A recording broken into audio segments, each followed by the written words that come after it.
Wakati dunia ikiadhimisha siku ya makumbusho ulimwenguni kote katika makumbusho ya aina mbalimbali, siku hii inawaleta jamii ya Wagogo eneo moja katika kumbukizi ya kumkumbuka Mtemi Daudi Solomoni Mazengo aliyezaliwa mwaka 1857 na kufariki mwaka 1967 mwezi wa 5 tarehe 30. Leo tunamkumbuka ndugu yetu Daudi Solomon Mazengo Chalula, mtemi wa Wagogo, mtu jasiri. Naomba tuendelee kumkumbuka na kumuenzi kwa mema yote ambayo ametutendea sisi na hasa watu wa hapa Ugogoni.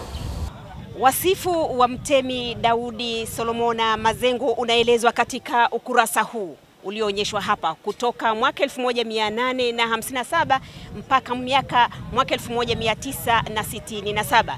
Zaidi ya hapo, wasifu wake tunaopata kupitia ngoma mbalimbali pamoja na wageni waalikwa waliopata nafasi ya kuzungumzia wasifu wa Chief Mazengo.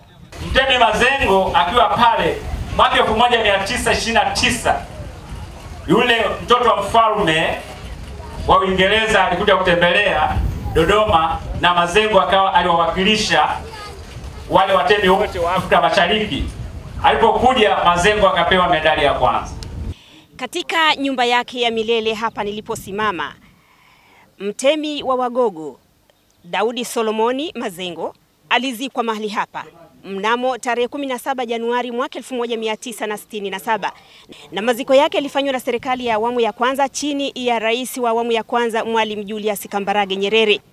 Na hii yote ilikuwa ni katika kumuenzi mtemi huyu katika kupigania uhuru wa Tanganyika.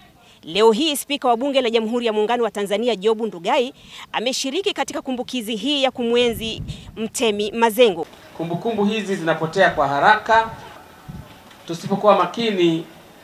Mzee Rusinde, muda sio mrefu zitakuwa zimepotea kabisa. Maisha yamekuwa yakibadilika sana.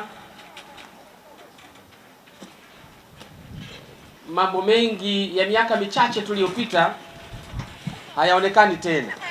Katika ibada iliyoongozwa na askofu wa jimbo la Central Tanganyika Daktari Dickson Chilongani, amewataka wananchi kutunza mazingira ikiwa ni pamoja na kupanda miti. Kutoka wilaya ya Chamwino katika kumbukizi ya kumkumbuka mtemi wa Wagogo Daudi Solomoni Mazengo, mimi ni Victoria Patrick.